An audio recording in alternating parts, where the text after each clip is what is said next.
Pois, eu comecei a ler ele ontem, chegou ontem às 2 horas. E eu acho que tem muita coisa para a gente conversar, né? O livro, o teu livro tem escritos seus de 95, né, até 2013, e é impressionante coisas assim que a gente lê que são tão atuais, né? Você falando coisas que já estavam acontecendo há um tempão e completamente à margem, né? Como a maioria das coisas que continua acontecendo, né? Sim, sim, sim. E nós estamos aqui nós estamos conversando aqui com o Alex, um pessoal com o Banadés, sobre vários assuntos que a gente tinha que abordar aqui, que eu acho que seriam interessantes, né? O Fórum de São Paulo. Você tem acompanhado esse negócio do Fora do Eixo, Olavo? Por alto, mas já o suficiente para ficar impressionado, né, com a profundidade da miséria que essa coisa reflete, né? Você sabe que eu, de uma certa forma, eu confesso uma coisa a você, eu me sinto corresponsável dessa coisa ter brotado dessa maneira que aconteceu toda Fora do Eixo, porque, tipo, em 2002, 2003, eu estava editando uma revista com CDs, a Outra Coisa, que eu lançava artistas alternativos, e tive acesso ao Ministério da Cultura. E como estava começando a florescer a cena independente no Brasil, havia o seguinte: o mainstream tinha o jabaculê de rádios e todo um segmento já estratificado de artistas e vigorando toda uma cena nova, muito criativa, e festivais de música eclodindo no Brasil inteiro. Eu comecei a ter uma plataforma que era a revista, que lançava artistas novos. Achei por bem, por aquela via do Ministério da Cultura, chamar alguns elementos dessa cena para ver se a gente podia fortalecer uma espécie de classe média artística, né? Para dar um certo poder aquisitivo, já que tinha um público, já que tinha plataforma. Só que eu cheguei a tocar, inclusive, eu acabei virando um certo ícone da música independente no Brasil há uns 10 anos atrás, mas era tudo muito precário. Eu cheguei até a ficar hospedado num puteiro, lá em Goiânia. Eu falei, pô, ninguém merece, né, ficar carregando os equipamentos nas costas. Então, é melhor do que em certas igrejas. O quê? É melhor do que em certas igrejas. Pois é. Mas aí o que aconteceu? Eu peguei esse pessoal que era um dos promotores, né, desses festivais. Eles entraram no Ministério da Cultura, se associaram ao Capilé, que estava vindo de Cuiabá, e a coisa eclodiu, né? Agora, estava conversando... Um dos parteiros do monstro. Pois é, eu me sinto... E agora diz que é uma coisa imensa, que esse pessoal está dominando a indústria dos shows, essa coisa toda. Mas agora tem uma coisa muito interessante. Eu acho que eu falei com a Roxane sobre essa lei do ECAD, porque tem uma coisa que dá fecha um círculo. Tem uma lei agora do ECAD, que na verdade é muito suspeita, porque apareceu aquela panelinha do Caetano, o Gil, a Flora Gil, a Paula Lavigne, o Roberto Carlos apareceu fantasmaticamente, o Chico, todo o pessoal que ganha muito do ECAD. E juntos com o Ronaldo Lemos, que ele é um advogado do Creative Commons. Aqui no Brasil também ele trabalha na Fundação Getúlio Vargas. E aí começa a fechar esse círculo, que tem o pessoal da Regina Casé, do Esquenta, que é o Bruno Torturra, que era redator do Regina Casé, com o Hermano Viana, que é amigo e sócio no Overmundo, que é um site do Creative Commons com o Ronaldo Lemos, que escreve também da Globo para a Regina Casé. Então, fecha, e de repente eu estou sabendo que esse Pablo Capilé, ele seria, com essa lei do ECAD, um dos nomes cotados para presidir um novo órgão do Ministério da Cultura, que teria 200 cargos a mais comissionados, para vigiar o ECAD. Você está entendendo? Agora, ele é declaradamente um sujeito que diz que o Fora do Eixo é contra os direitos autorais, e então fecha-se um círculo, né, de todo o mainstream brasileiro com esse pessoal do Fora do Eixo, agora, todos mamando na Lei Rouanet, né? Esse que eu acho interessante. Uhum. E uma coisa que eu gostaria também de te perguntar, pelo que eu tenho visto, lido sobre o Capilé, isso eu estava falando com o próprio Alex Brum agora, me parece que, pode ser que eu esteja muito enganado, mas me parece que há uma tática muito de práticas ortodoxas, assim, de doutrinação, e eu perguntaria, será que quem seria que estaria por trás desse cara, ou simplesmente ele está tendo uma inspiração metafísica, mas as características de atuação deles, dos coletivos, todos indicam uma certa ortodoxia comunista mesmo, sabe? Bom, deixa eu tentar enquadrar isso aí dentro de uma perspectiva mais geral, de estratégia comunista tradicional. Pelo menos desde os anos 20, 30, o movimento comunista existe internacionalmente, ocupa todos os quadrantes da Terra, e tem uma série de procedimentos que são típicos e são repetitivos. Um deles é o seguinte, primeiro você infiltrar agentes em todos os pontos do sistema e dominar o sistema por dentro. Depois que você o domina por dentro e o usa como instrumento de desinformação, daqui a pouco explico direito o que é desinformação, aí você cria um movimento alternativo contra o establishment, dizendo que ele representa o capitalismo, o imperialismo, etc, etc. Mas são eles mesmos que estão dos dois lados. Por exemplo, aqui você tem, o New York Times, ele é um órgão de desinformação comunista desde os anos 30. Você deve se lembrar aquela série de reportagens do Walter Duranty, que negava que existisse o problema da fome na Ucrânia, quando estavam morrendo 8 milhões de pessoas lá. Até hoje, a sala Walter Duranty está lá intacta no New York Times, embora o cara já tenha sido desmascarado. O New York Times sempre se prestou a isso. Ao mesmo tempo, existe uma mídia alternativa criada por eles mesmos, que é contra o New York Times. De modo que você sempre bate com as duas mãos. Isso é universal no movimento comunista. Falando, por exemplo, deixa eu explicar como é que funciona o negócio de desinformação. O pessoal confunde desinformação com falsa informação. Falsa informação é, por exemplo, se um jornal em Moscou publica uma mentira contra o governo americano. Isso é falsa informação. A falsa informação é facilmente desmentida, porque vem de alguém que é notoriamente inimigo, notoriamente hostil. A desinformação só começa quando você divulga a fonte, divulga a falsa notícia, por um canal que é confiável para a vítima. Por exemplo, se você conseguir publicar a mesma coisa no New York Times ou na CNN, aí virou desinformação. Vou te dar um exemplo concreto, real, um caso real. Você lembra a história do Papa de Hitler? Né? Essa história apareceu pela primeira vez na Rádio Moscou em junho de 1945. Então, acusando o Papa Pio XII de ser um colaborador de Hitler, quando, na realidade, o Papa Pio XII era o único governante do mundo que havia protegido os judeus durante a guerra. Aquilo saiu na Rádio Moscou, ninguém ligou, foi desmascarado imediatamente, e imediatamente várias organizações judaicas avançaram para defender o Papa, o Albert Einstein fez declarações a favor do Papa, o rabino-chefe de Roma se converteu ao catolicismo e adotou o nome de Eugênio em homenagem ao Papa, e aquilo passou.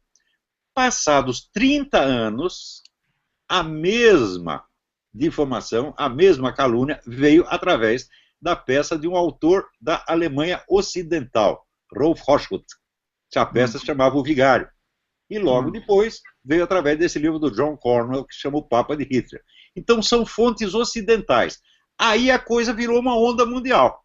Para você ver a diferença de poder entre a falsa informação e a desinformação. Uma vez que você compreendeu este conceito, você entenderá que, bom, existe uma série de... O pessoal confunde muito falsa informação com desinformação, mas quando tem alguma ideia já do que é desinformação, faz uma segunda confusão pior, que é achar que a desinformação é uma arma usualmente empregada pelos dois lados. Então, assim, os comunistas faziam desinformação contra os Estados Unidos faziam desinformação contra os comunistas.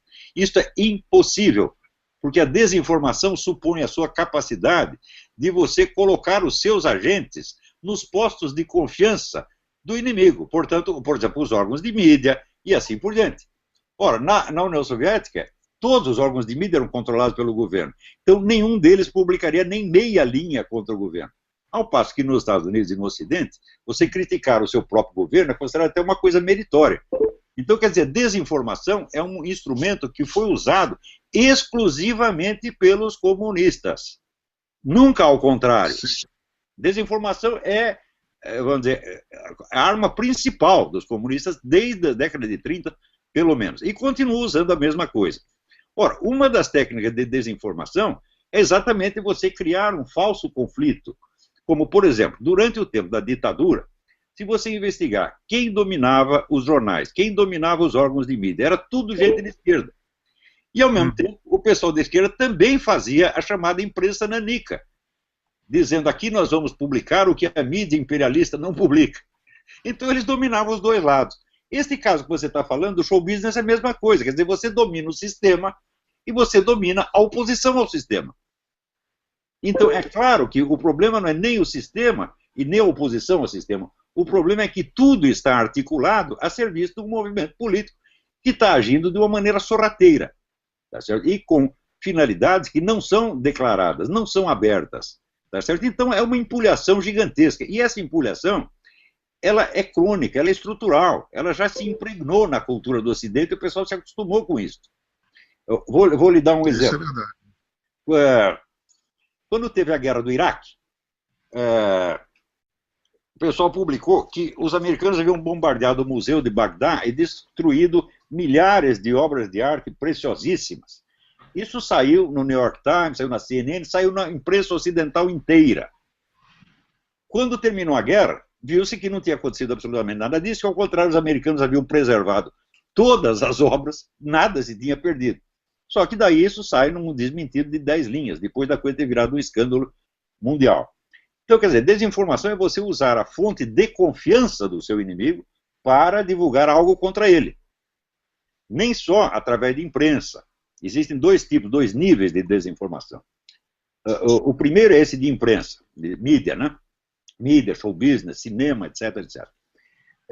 O segundo é aquela que atua em nível de governo. Então você não vai colocar desinformação num jornal, você vai colocar num relatório técnico, num parecer do diplomata, de modo a influenciar diretamente o governante sem passar pela opinião pública. O exemplo mais característico é quando a Rússia estava em dificuldades, invadida ali pelas tropas alemãs, e precisava urgentemente de um descanso. E esse descanso foi obtido da seguinte maneira: havia um assessor do Franklin Roosevelt, que era o homem de confiança do Roosevelt, o guru do Roosevelt, tão de confiança que morava na própria Casa Branca, e que era um sujeito pago pela KGB. E esse sujeito foi alimentando o Roosevelt com falsas informações, e passando as falsas informações para o próprio governo japonês, que ele falava japonês de trás para dentro, de modo a criar uma situação de hostilidade entre os Estados Unidos e o Japão, o que acabou resultando no bombardeio de Pearl Harbor e na entrada dos americanos na guerra. Que para a cortina de fumaça com a política com os russos, né? Exatamente, quer dizer, estava salvando os russos. Daí para dentro, você vê, os Estados Unidos passaram a ajudar a Rússia muito mais do que ajudavam os outros aliados, muito mais do que ajudava a própria Inglaterra. Eles concederam ao governo russo vantagens que eles não concediam às próprias forças armadas americanas. Porque esse fulano que se chama Harry Dexter White, ele convenceu o Roosevelt de que o essencial era defender a Rússia. Isso aconteceu, quer dizer, o caso de Pearl Harbor foi inteiramente fabricado. Quer dizer, hoje em dia conhece essas coisas, porque agora abriu os arquivos de Moscou, durante um tempo ficaram abertos, apareceram milhões de documentos, então hoje a gente conhece a história desse período, mas conhece 50 anos depois. Tá certo? Então, essas operações, no instante que elas estão acontecendo, só quem entende isso é o especialista, o estudioso, o cara que está por dentro da coisa. Para o público em geral, isso parece tão rebuscado que parece inverossímil. Então eles vão dizer, é teoria da conspiração, etc, etc. Bom, se você quiser tirar dúvida, você tiver apenas 50 anos, e aí você saberá tudo.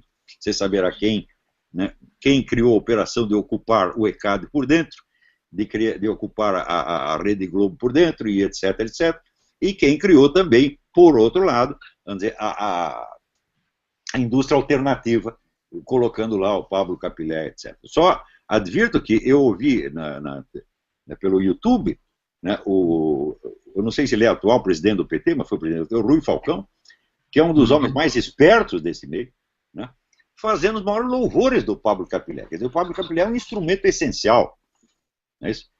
E o que é o Rui Falcão? O Rui Falcão é o Partido Comunista. Se é o Partido Comunista hoje não tem mais nome, ele não concorre eleitoralmente, ele é nada. Ele é apenas, vamos dizer, o órgão central, praticamente invisível, que está por trás de tudo isso. Quer dizer, é o bom e velho Partido Comunista. Talvez sem nome, atualmente sem nome. Agora, você por acaso, Olavo, juntando esse... Porque uma coisa muito interessante é justamente esse negócio que eu não consigo, desde que saiu essa coisa do Creative Commons, esse afã de eliminar o direito autoral, é uma coisa que quem é autor geralmente não dá para engolir, né? Isso é a proposta da União Soviética, essa campanha pela eliminação do direito autoral em nível internacional vem da União Soviética desde os anos 40 ou 50. Quer dizer, isso é parte do programa soviético. Agora, o que é interessante outro link que eu queria te dar, que era o seguinte: eu acabei de ler uns livros, eu comprei um Kindle, que foi muito interessante. Eu comecei a ler um livro da Vargalhosa, ele me indicou um livro chamado The Shallows, do Nicholas Carr, que é um neurocientista, e esse me indicou um outro autor chamado Jaron Lanier, que é um pioneiro do Silicon Valley, já tem uns 50 e tantos anos, entrou lá no início, conhece tudo, trabalha atualmente na Microsoft, é músico, compositor erudito, toca instrumentos arcaicos, trabalha agora na técnica de reconhecimento facial, foi um dos pioneiros da realidade virtual. Ele escreveu esses dois livros, o primeiro foi You Are Not a Gadget, e o segundo é Who Owns the Future. E tanto esse Nicholas Carr, quanto esse cara, com um outro chamado Eugene Merazov, tecem severas críticas à internet. E ele chama os grandes provedores, esse Jaron Lanier, Sirens Servers, né? E chama esses coletivos de hive minds, né? E ele faz um link entre... Ele diz que tem os freaks lá do Silicon Valley, de Palo Alto, por exemplo, esse Ray Kurzweil, que ele agora, ele junto com o pessoal do Google, inaugurou uma universidade chamada Universidade da Singularidade. E isso é uma teoria muito louca, né? E dizem que esses caras, eles esperam que haverá um momento como se fosse a arrebatação, o arrebatamento, né, dos protestantes, the rapture, aconteça uma singularidade nas máquinas. E eles acham que tem que recolher toda a data no mundo, a big data no mundo inteiro, e aí tem a Amazon, tem a Google, tem o Facebook, para que eles atinjam mais rápido essa tal da singularidade. E aí o que acontece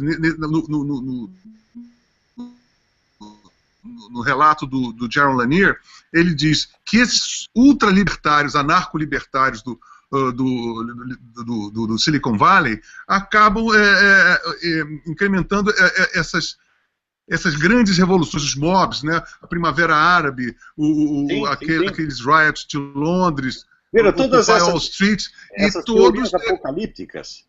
Por exemplo, se você remontar aos anos 70, que o Clube de Roma criou várias dessas teorias, prevendo assim grandes catástrofes. Por exemplo, eles demonstraram por A mais B que por volta de 1980 ou 90, todas as rodovias do mundo estariam tão congestionadas que não haveria mais tráfego. Né? E assim por diante. Depois tem o negócio dos computadores, que ia parar tudo, etc. Eles sempre criam essa coisa, mas a teoria não tem nada a ver com os objetivos reais. Os objetivos reais são provocar determinados movimentos sociais que interessam a eles. Quer dizer, tudo isso aí é cenoura de burro.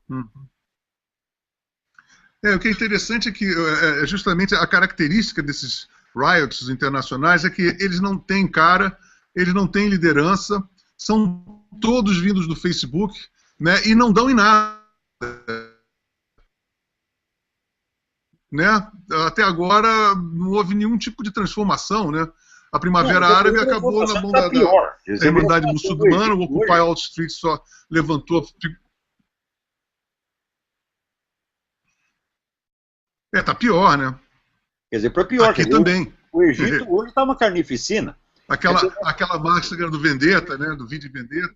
Quer dizer, é a maravilhosa política internacional do Obama, que é calculada para favorecer o outro lado, evidentemente, favorecer a fraternidade islâmica e o Império Eurasiano e assim por diante. O Obama trabalha para essa gente, para mim ainda está mais do que claro. E a coisa do Obama, o dossiê do Obama, de que ele não nasceu nos Estados Unidos, aquela coisa toda Não, de que aquilo tudo. onde nasceu ninguém sabe. Ele é uma personalidade. Conjeturar Ele é onde uma fraude nasceu, ambulante. conjeturar onde nasceu é inútil. Mas uma coisa é absolutamente certa: os documentos que ele apresentou são falsos. A certidão de nascimento é falsa, isso está mais do que provado, não tem barriga me dói, você entendeu? O alistamento militar é falso e o Social Security dele é provavelmente falso. Os dois primeiros são, assim, efetivamente falsos. Já está provado, vamos dizer, com análises técnicas feitas por um profissional que trabalhava para o próprio escritório de advocacia que defende o Obama. É um cara militante democrata, o cara não é politicamente comprometido, e ele disse: esse é o documento mais obviamente falso que eu vi na minha vida. Tá certo? Então, isso aí não tem mais discussão. Agora, isso já é por si um crime, uma felony, como eles chamam aqui. A questão de saber se ele nasceu no exterior ou não, se é elegível ou não, é uma questão muito secundária. Infelizmente, os caras aqui, meio burros, eles levantaram esta questão primeiro, para levantar a questão da certidão de nascimento depois. E então desviaram a discussão para uma discussão constitucional muito complicada, porque o que é o tal do cidadão natural, cidadão nativo? E você pode continuar discutindo o resto da sua vida, mas a questão dos documentos é uma questão patente, factual. Quer dizer, fraude, de fato, o sujeito que está na presidência dos Estados Unidos é um impostor, que ninguém sabe quem é, ninguém sabe qual é a família dele, não há certeza sequer de que o pai dele é pai dele, e nem, às vezes, de que a própria mãe seja a mãe dele. Não se sabe que a mãe dele era uma agente, que ela tinha umas fotos nuas que circularam na internet. Aquilo ali era verídico? Eu não sei. Isso eu não sei. Você chegou a ver as fotos? Veja, os fatos positivos são difíceis de confirmar, mas os fatos negativos são bem provados. Por exemplo, está provado que essa dona não morou com o pai do Obama por mais de uma semana. Isso aí está provado. A família Obama jamais existiu. Isso aí não há mais dúvida sobre isso. E é um relacionamento muito pueril, né? A falsidade do documento também está provada. Quer dizer, você vai ficar no terreno dos fatos, é isso que se sabe por enquanto. O que se sabe é que não se sabe qual é o sujeito. Ele tem 5 nomes diferentes. Cacilda. Uma outra coisa que não se sabe é como é que ele viajou para a Indonésia numa época em que a entrada de cidadãos americanos na Indonésia estava proibida.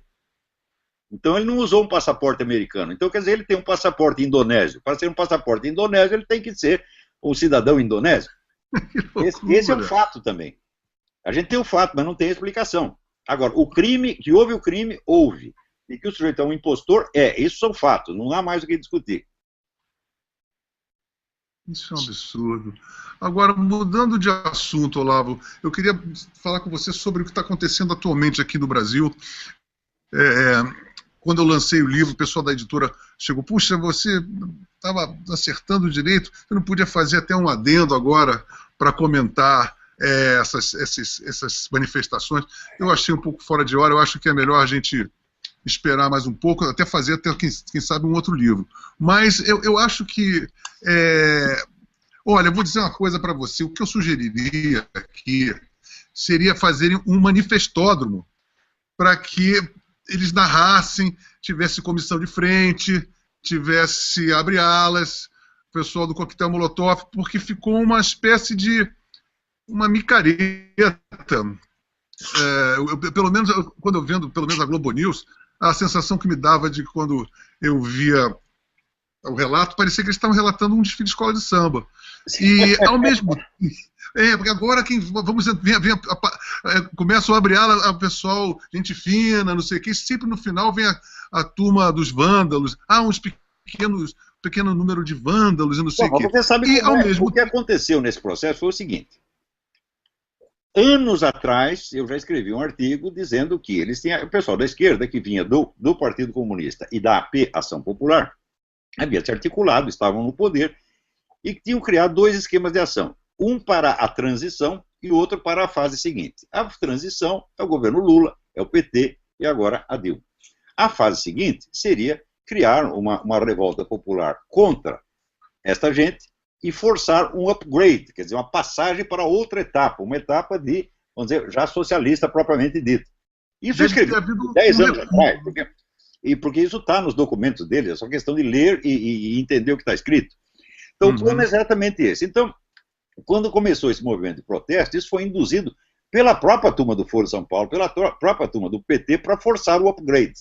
Aconteceu que, nesse ínterim, o grau de insatisfação popular com o governo tinha crescido muito, e começou a aparecer gente de tudo quanto é tipo, que não estava no programa. Inclusive conservadores, cristãos, etc, etc. Então misturou tudo. Na hora que misturou tudo, o que o governo fez? Mandou parar as manifestações, porque escapou do controle. E agora a Dilma, portanto, está em teste. Ou ela acompanha o upgrade que os caras querem realizar, ou ela vai ser jogada fora. Eu acredito que ela vai sobreviver a esse teste. Ela vai fazer um arranjo, né, e adiar um pouco o upgrade, a transição para o socialismo vai ser adiada um pouquinho. É isso que eu e você viu que a última pesquisa ela subiu, né? Saiu dos 30 para 36. Está lá numa maneira um tanto insólita, mas ela está pegando fôlego, né? A passagem do tempo, quer dizer, na medida em que arrefecem esses protestos, a passagem do tempo melhora a situação dela, fala a favor dela. Então, ela pode continuar por mais um tempo com um governo tipo Lula, que é o governo que eles chamam de transição, que é meio lá, meio cá. Você deve se lembrar que o Lula foi homenageado na mesma semana, ele foi homenageado no Fórum Econômico de Davos por sua adesão ao capitalismo e no Fórum Social Mundial pela sua fidelidade ao comunismo. Isso é típico de governo de transição. Quer dizer, ele abriu um discurso no Fórum de São Paulo, né? Foi ele que abriu o fórum, ele fundou o Fórum de São Paulo. Ele é o chefe da estratégia comunista no continente. Só que essa estratégia pressupõe, ela inclui essa fase de transição. Quando um movimento revolucionário elege um presidente por vias legais e democráticas para que ele opere a transição, o sujeito vai operar num esquema de lealdade dupla o tempo todo, que é exatamente o que fez o Lula. Então, dá uma no cravo, está na ferradura. Por exemplo, ele usa uma política econômica mais ou menos ortodoxa, ao mesmo tempo em que vai aumentando o poder das organizações de esquerda, eliminando as oposições uma por uma, e assim por diante. Quer dizer, o esquema que o Lula usou é muito bom, porque ele aderiu ao capitalismo na esfera econômica e está praticando, vamos dizer, o fortalecimento do esquema socialista comunista na esfera propriamente política. Né? De modo que o pessoal empresário, por exemplo, só olha o lado econômico, não olha o que ele está fazendo do outro lado. É engraçado, eu estive conversando com os liberais agora essa semana, e eu sinto que eles estão muito relax, assim. Eu me sinto às vezes meio paranoico, assim, sozinho. Pô, você provavelmente deve sentir isso também. Aqui, eu sentindo aqui no Brasil, parece que é um papo de lunático, sabe? E as pessoas não sentem, por exemplo, nós somos já um dos estados um dos países mais estatizados do mundo, né, o que já é um sintoma bastante característico, e as pessoas não estão sentindo a doutrinação nas escolas. Eu tenho vários sobrinhos aqui. Não, quer dizer, o aparato educacional inteiro coisa virou um instrumento de propaganda comunista o tempo todo, do primário à universidade. E você vê também o que sai de filme no Brasil. Agora Vila Marighella, Dona Marca. Os liberais brasileiros, em matéria de comunismo, são analfabetos. Eles não sabem nada. Eles só estudam economia, leram lá o Ludwig von Mises, leram o Friedrich von Hayek e acham que sabem tudo. Então olham só pelo lado econômico e dizem, não, o Lula não é comunista de maneira alguma, ele está seguindo a política capitalista. Mas espera aí, política capitalista o Lenin também seguiu. E a conversa era exatamente o mesmo. Quer dizer, você não pode modificar a sociedade em todos os setores com a mesma velocidade ao mesmo tempo. Então você acelera um lado e desacelera o outro. Isso é característico do movimento comunista. Quer dizer, o simples fato dos caras serem treinados num pensamento dialético mostra que eles sempre pensam por meio de forças contrárias e não de uma maneira linear. Essa é modular, né? Eles pegam aqui, botam aqui, juntam aqui. É um Lego. É um Lego. Lego, exatamente. São muitas peças diferentes. Uhum. E isso é assim, não é de hoje. Na própria Revolução Russa foi assim. O Lenin, a primeira coisa que ele fez foi liberalizar a economia. Né? Mas o pessoal pensa em termos doutrinários. Eles acham que se você é a favor da estatização, você é estatizante. Você é a favor da economia de mercado, você é liberalizante.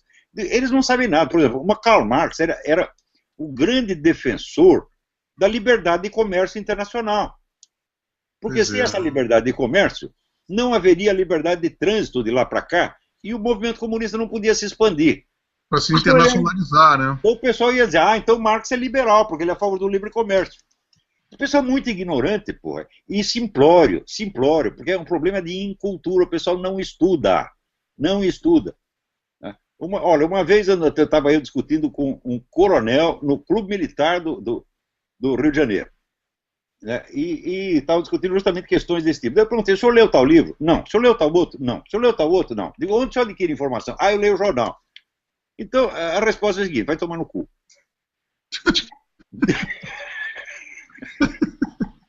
Mas é difícil, né? Eu me sinto muito, assim, deslocado. Eu estava falando com os meninos, com o Alex, uma outra coisa sobre o glamour da esquerda. Eu vejo no meio artístico uma coisa que você sabe perfeitamente. Você é conduzido, é sexy ser de esquerda quando você é criança, quando você é adolescente. Você vai para a escola, você não consegue namorar ninguém se você não aderir. É uma pressão muito grande, né? Isso eu sinto agora, desde a minha época. Veja, isso foi construído também, isso não apareceu sozinho. Pois eu vi que você começa a colocar gente, por exemplo, na parte cultural dos grandes jornais. E daí você só badala autores que são esquerdistas. Não precisa nem dizer que eles são esquerdistas. É só aquela gente que aparece. Os camaradas do outro lado você boicota e faz de conta que não existe. Por exemplo, o Antônio Olinto, que é um grande romancista brasileiro, traduzido em 32 idiomas, durante 20 anos o nome dele não podia aparecer em nenhum jornal. Esse é um exemplo. Então o pessoal esquece quem é Antônio Olinto. Então, o glamour vai todo para aquele lado. Isso é uma obra de engenharia, isso não acontece assim, porque sim, porque o povão gostou. Não é. Isso é feito através, vamos dizer, de infiltração, de ocupação de espaços, como eles dizem, e leva muito tempo para você criar isso. Eu sinto, por exemplo, com você, uma coisa muito patente aqui também, comigo mesmo, com esse lançamento, porque do outro livro, a minha biografia, ele foi bastante simpático, foi acolhido, sabe? De uma maneira que me surpreendeu. Agora, esse não, esse daqui eu não consegui fazer, por exemplo, nem o Jô Soares eu consegui fazer. Não, o Jô Soares trabalha para essa gente, é óbvio, ele é um servidor, ele é um office boy, tá certo? Mas eu não podia imaginar que o livro fosse tão assim, corrosivo, não poder fazer Marília Gabriela, não fazer Roda Viva. Não, então você está sentindo, vamos dizer, o peso, esse é um esquema de dominação, não é só uma moda, não é só um estado de espírito disseminado, não, é um esquema de dominação. Quer dizer, a indústria cultural no Brasil está dominada por essa linha. Tem 2 ou 3 buraquinhos por onde você pode passar. Você pode publicar um livro, eu também posso publicar um livro, a gente pode falar no YouTube e tal, mas quando você vai ver o Globo, a Folha de São Paulo, o Estadão, não. A entrada está dominada. Você vê, no meu caso, o Milton Temer, que é um líder comunista importante, ele baixou claramente uma instrução do Olavo de Carvalho, não se fala. E durante muito tempo eles não falaram mesmo. Agora, não, por exemplo, para comprar um livro seu na livraria, é como se eu fosse por uma boca de fumo, assim, eu tenho que olhar para um lado, olhar para o outro, chamar o cara aqui, vem cá, por favor, tem um Olavo de Carvalho por aí. Isso aí é como você ir num puteiro, você tem que ir escondido, tá entendendo? Né? Então, isso aí é o efeito. É muito subversivo. 50 anos desse esquema de dominação. Agora, se você fala desse pessoal liberal, o pessoal liberal não acompanha o movimento cultural, ele só pensa em economia e dinheiro, porque é tudo empresário, ou trabalha para empresário, então só pensa no lado econômico. Então a dominação cultural não os afeta, eles não sentem a importância disso. Se ele também nos afeta na medida também outra coisa, Olavo. Não os afeta na medida deles adquirirem o tal do hype da esquerda, do determinado glamour que seria propagandisticamente fundamental para a gente botar, por exemplo, chegar para os caras esses caras não têm charme, não sabem se movimentar, não tem mímica corporal, você está entendendo? Não ouviram uma boa música, não leram bons livros. Então isso fica muito fácil. Você imagina, por exemplo, por um lado você põe as estrelas aí do show business e do outro lado você põe um general do exército para discutir. O general não tem chance. Exatamente. Agora, matéria de glamour, bom, eles podem criar um glamour em volta de certas pessoas, mas tem outros que têm o glamour da própria personalidade, como é o seu caso e o meu. Nós não precisamos que ninguém bote glamour na gente. Ou vai o nosso glamour natural ou não vai nada. Pois é. Eu não quero que ninguém me enfeite, está entendendo? Eu ia botar a maquiagem, né? Nós temos luz vestido de Carmen Miranda, não precisa nada disso, está entendendo? Quer dizer, eu acredito muito na força intrínseca da personalidade humana. Porque esses caras não têm personalidade nenhuma, quer dizer, o glamour deles é um glamour coletivo, é repartido um pouquinho para cada um. Você não tem uma personalidade notável no meio deles. Se você pegar o maior ídolo, que parece o Chico Buarque é um cara medíocre. É verdade. Se fizer uma discussão entre eu e o Chico Buarque, ele não aguenta 5 minutos. Né? Eles não têm força para isso. Tadinho. Ele, pelo menos, é dos todos, eu tenho uma certa peninha do Chico, porque ele é... Pelo menos quando a gente encontra ele numa pizzaria, ele sai tudo assim, né? Assim, eu não tenho a arrogância de um Caetano, de um Gil, mas também não sei, às vezes ele me soa meio sonso, porque cai bem para ele ter essa coisa lacônica e sair de mansinho, de fininho, e deixar que um monte de leão de chácara fique lutando e defendendo de uma maneira aguerridíssima, ofendidíssima. Você fala do Chico, vem meia dúzia de pessoas na sua carótida, é uma coisa absurda, né? O culto que fazem ao Chico Buarque no Brasil é absurdo e até certo ponto compreensível, né? Pela simpatia da energia, mas é uma coisa olha, o Chico Buarque, a única diferença dele com as outras pessoas é o seguinte: ele comprou um dicionário de rimas, então ele consegue fazer. Né? Ele faz vamos dizer, uns poeminhas primários, mas até que está bem feitinho. Ele bota aquilo em música e fica legal. Mas é uma coisa muito pequena, né? Ele pensa aquela coisa, aquela da inveja da pobreza, que é um cacuete que eu acho terrível. Tem músicas que são emblemáticas, como Gente Humilde, que é uma bela música do Garoto. Ele fez com o Vinícius aquela Gente Humilde, que vontade. É uma coisa muito, assim, a ópera do malandro, é uma coisa muito piegas. Vou contar uma coisa. Uma vez eu fui visitar um sujeito que é um ricaço do Rio de Janeiro, um potentado das finanças no Rio de Janeiro. E ele mandou me buscar com o carro, o chofer e tal. Quando eu cheguei lá, num lugar tão imenso que eu perguntei: o que é aqui? É o aeroporto onde a gente vai tomar o avião para ir na casa do sujeito? Não, era a casa dele, assim. Bom, na frente tinha outra casa igual, que era a do Chico Buarque. Ah, eu já fui lá, a gente na época da numeração, a gente ia lá no Jardim Botânico, não?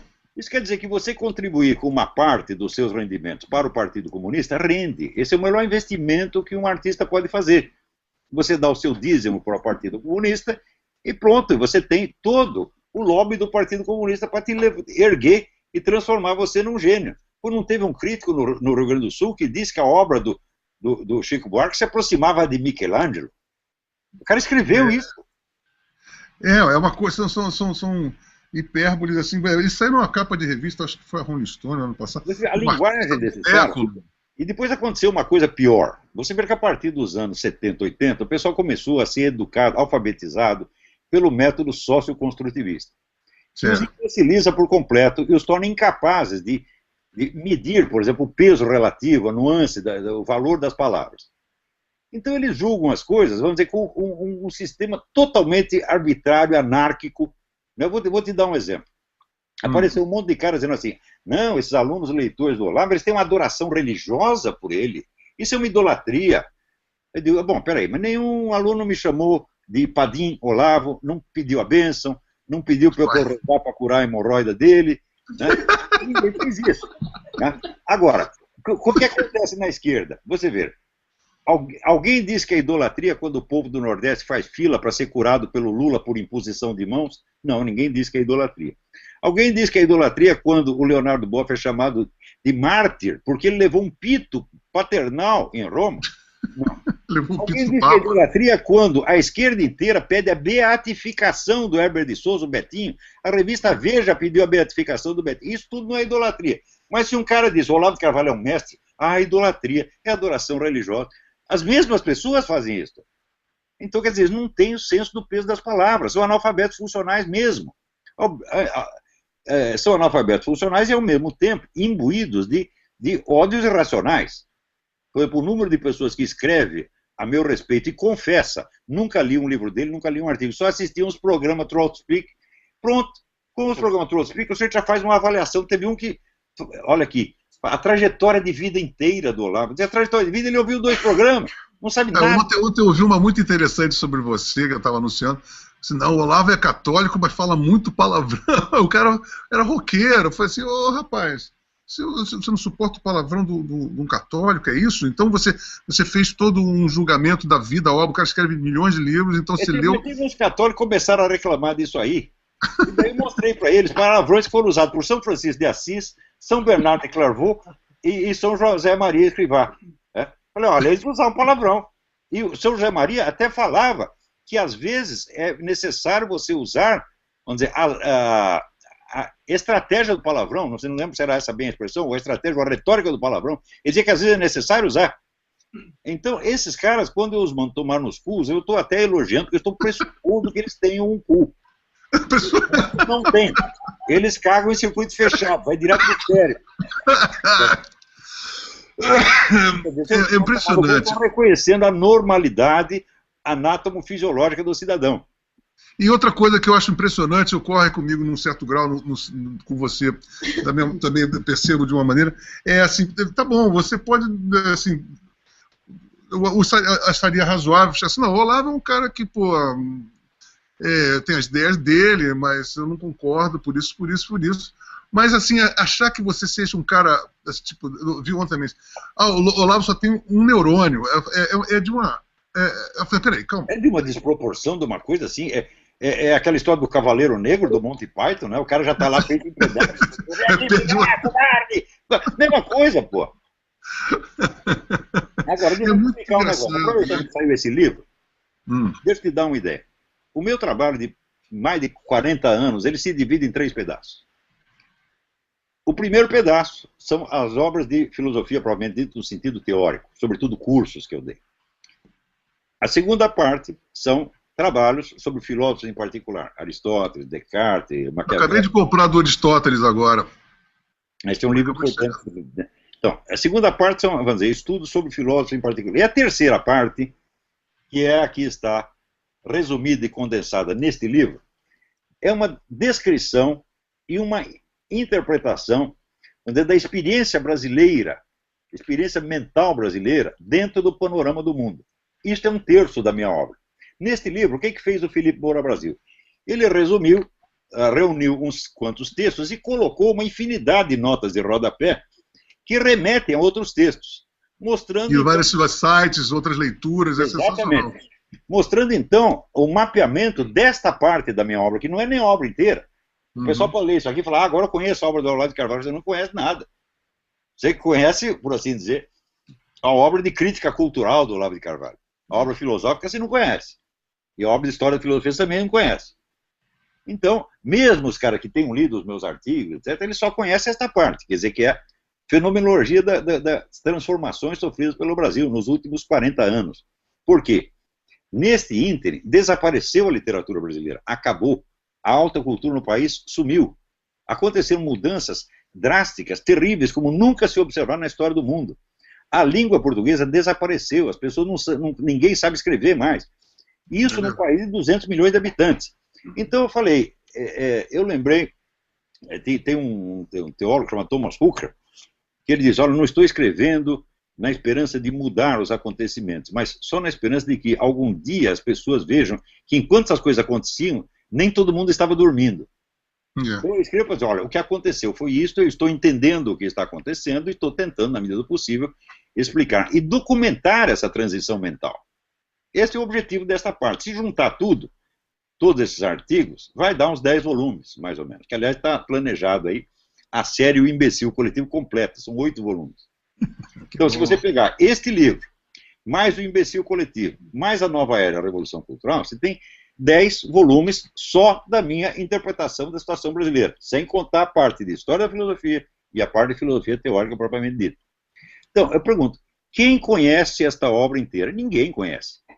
Só 2 ou 3 alunos meus, tá certo?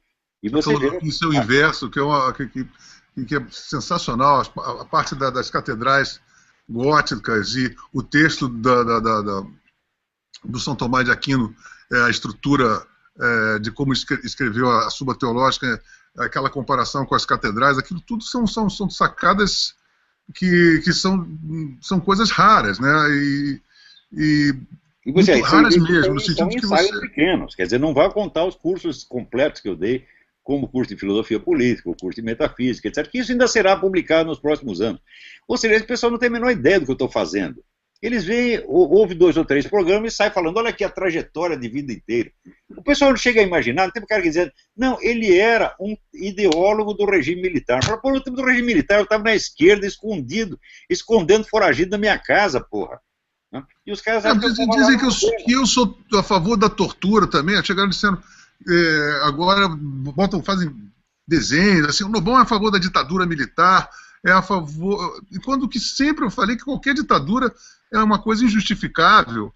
Agora, o que eu sempre falei, não adianta você ser contra uma ditadura sendo a favor de outra. Eu não posso levar em consideração um cara que acha repugnante a ditadura brasileira e a favor do Chaves. Não, de ditadura, é a favor de ditadura genocida que não dá nem para comparar com a ditadura brasileira, pô. E aí o cara já pega isso e fala, viu, ele é a favor da ditadura. Eu falo, não, eu estou falando justamente o contrário, porque eu sou a favor. Mas acontece que esse pessoal, veja, eles na escola primária foram alfabetizados pelo método socioconstrutivista, que jamais desenvolverá neles o senso das palavras da linguagem. Mata o cara logo de início. Quando ele entra na universidade, ele recebe uma injeção de desconstrucionismo, que ensina a ele o quê? A realidade não existe, você pode inventá-la por meio da linguagem. Então, você já uma relatividade total, né? Analfabeto funcional e ele passa a inventar a realidade. Então, ele já introjeta um método histérico de raciocinar. O histérico é o sujeito que não fala aquilo que ele vê. Ele vê aquilo que ele falou. Isso é sensacional, exatamente.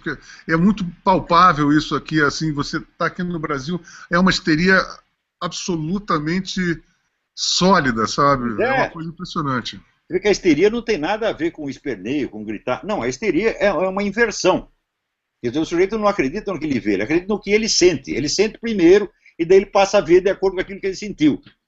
Ele por exemplo, o perigo, né? Uma pessoa normal sente uma quantidade de medo, uma dose de medo proporcional à ameaça. O histérico, ao contrário, ele sente primeiro o medo e daí ele constrói a ameaça mentalmente, proporcionalmente ao medo que ele está sentindo. Esse pessoal é todo assim. Toda a esquerda brasileira é assim. E pior, não é só a esquerda.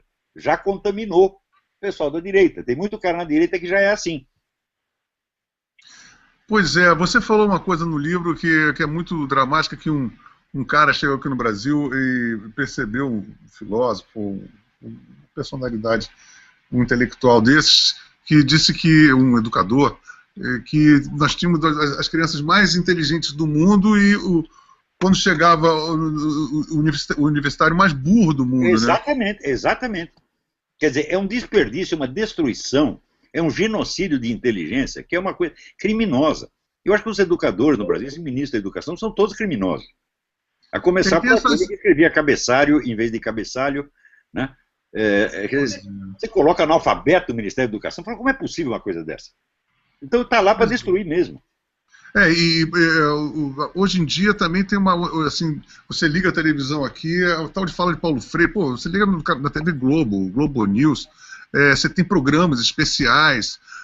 Agora entrou uma acadêmica que substituiu o Ledo Ivo, eu não me lembro do nome dela, mas ela era uma exilada, bererê, foi para a Suíça e foi muito amiga do Paulo Freire, e vem aquela balela toda, e aquela autoproclamação, mantra, né, o tempo todo, e você sente... Olha, eu coloquei num artigo meu uma lista de fontes de pessoas que foram colaboradores do Paulo Freire, não durante um ano, mas durante 20 ou 30, e que chegaram à conclusão, falaram, tudo isso é empulhação, isso é manipulação, isso não é educação nenhuma. Se perguntar, você conhece alguém que foi alfabetizado pelo método Paulo Freire e depois escreveu um livro, virou um grande escritor? Ninguém. Mas é impressionante mesmo.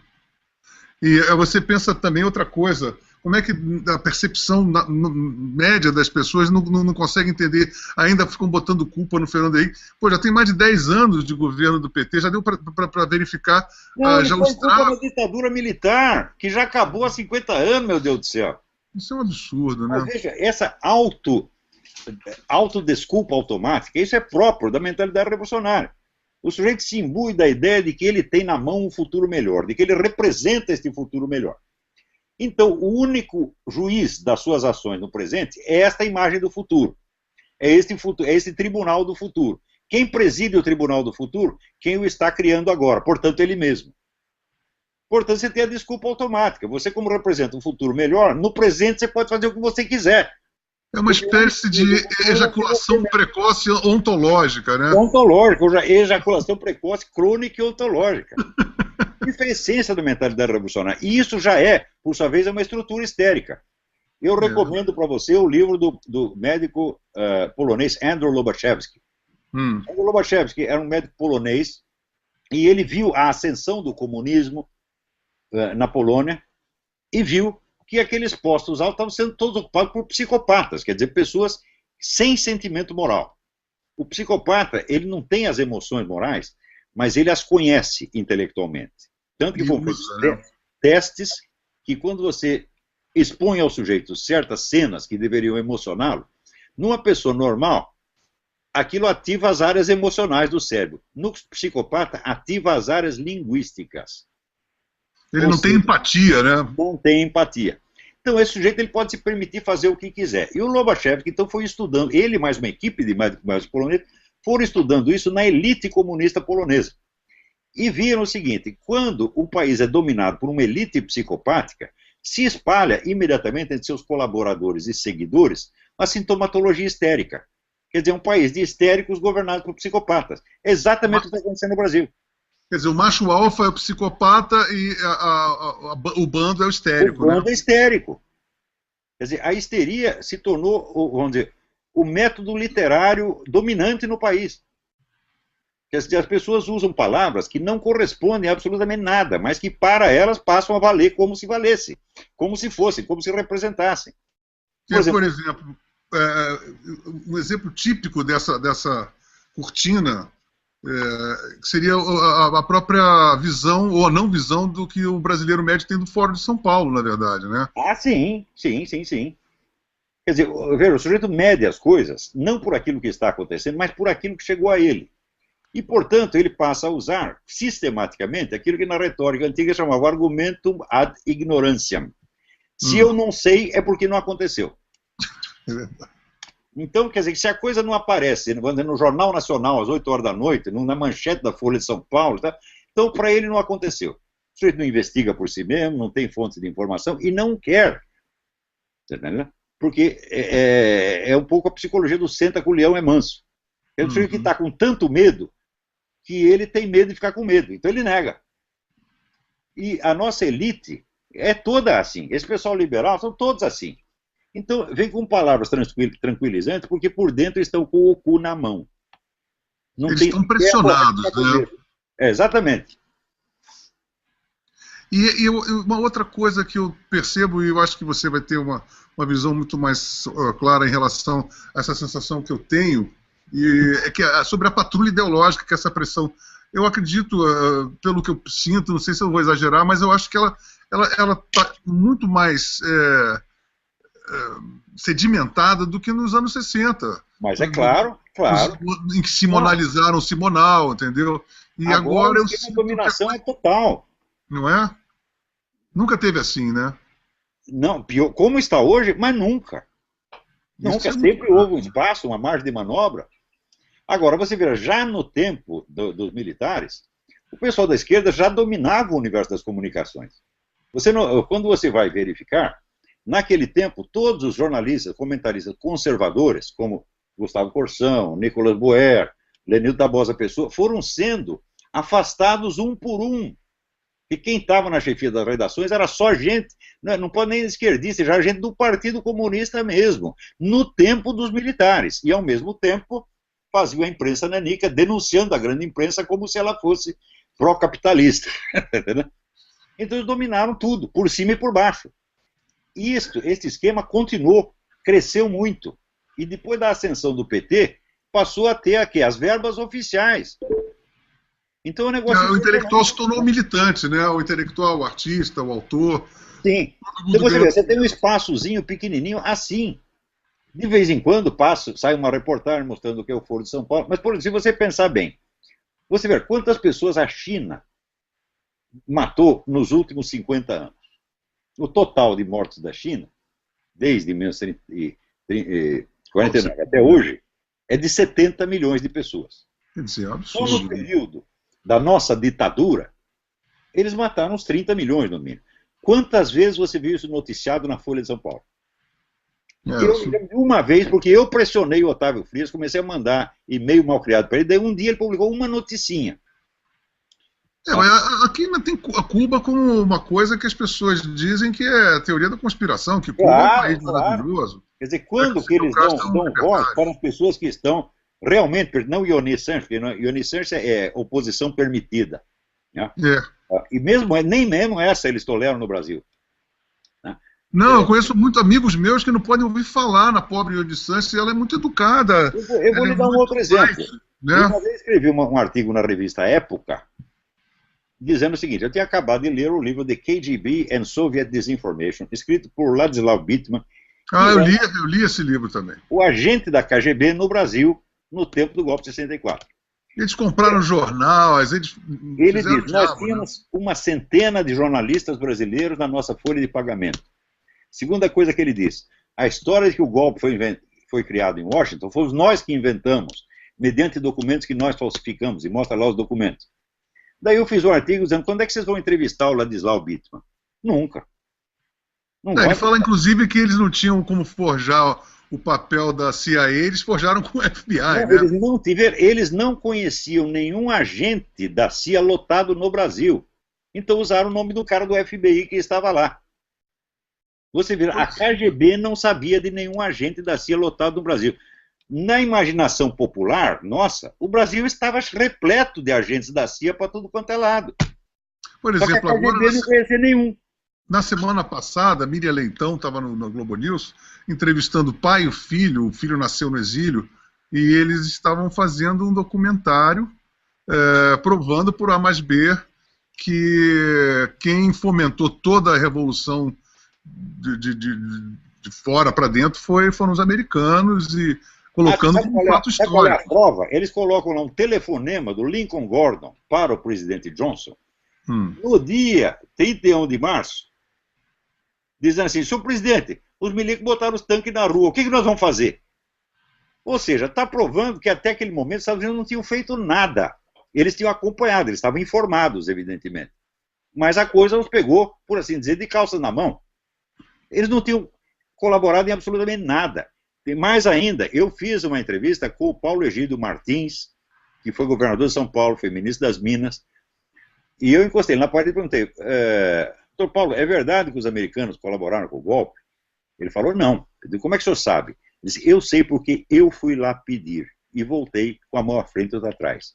O máximo que eles nos ofereceram foi um navio de combustível para os nossos tanques, e não foi de graça. Eu tive que pagar esta coisa. Eu não tive dinheiro, pedi para meu sogro, que era banqueiro, paguei o depósito da porra do combustível que nós não usamos, e eles nem sequer devolveram os dinheiros do sinal. Seria esse navio que eles falaram que a armada americana estava em nossas costas? Seria esse um navio de combustível. Um navio de combustível, isso veio mesmo. Mas não foi usado e não foi de graça. Agora, você imagina aqueles caras que estavam preparando o golpe, eles tendo que fazer a coleta para pagar a porra do navio de combustível e nunca receberam o dinheiro de volta. Essa foi a grande ajuda que os americanos deram. Que loucura, né? Quer dizer, isso aí não é interpretação minha, isso foi o próprio personagem da coisa, tá entendendo?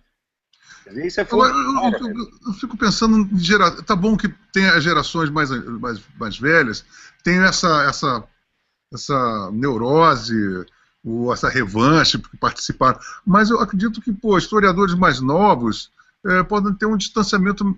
Eu, se fosse um historiador atualmente, eu adoraria rever essa história de uma maneira... Por mais pessoas independentes que apareçam, nós nunca vamos poder competir com a máquina de desinformação que está metida em todos os altos escalões da mídia, tá certo? Da educação, dos órgãos governamentais de cultura. Não é possível. Porque isso aí não é assim uma adesão espontânea. Eles são militantes treinados. É verdade. Tá entendendo? A barra está muito pesada, viu? Está pesadíssima. Nós estamos, quer dizer, eles já exercem o controle da opinião. E ainda não estão contentes. Ainda fazem... Eles brincam, eles fazem de conta, por exemplo, que a família Marinho manda na Rede Globo. Não manda nada. Pois eu vou lhe contar um exemplo de um milico que durante o regime militar, não é agora, né? descobriu lá 18 agentes comunistas num jornal do Rio Grande do Sul, não vou dizer qual jornal que era.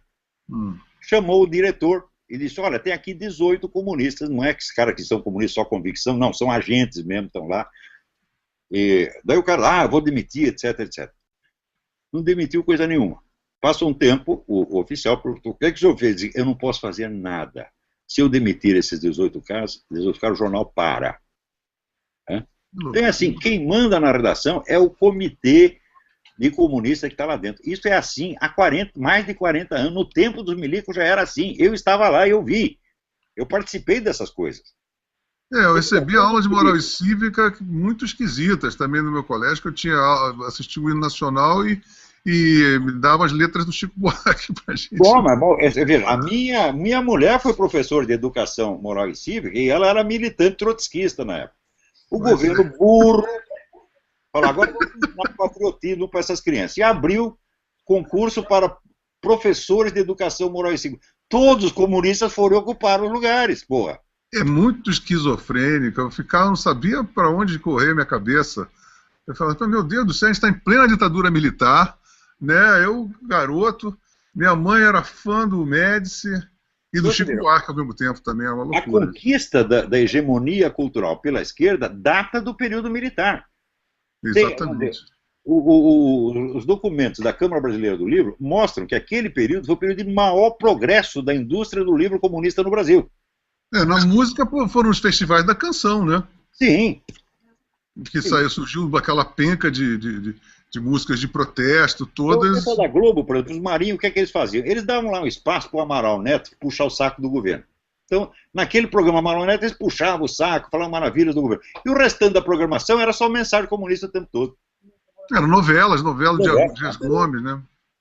Dias Gomes, você tinha a comissão ali que avaliava os projetos de novela.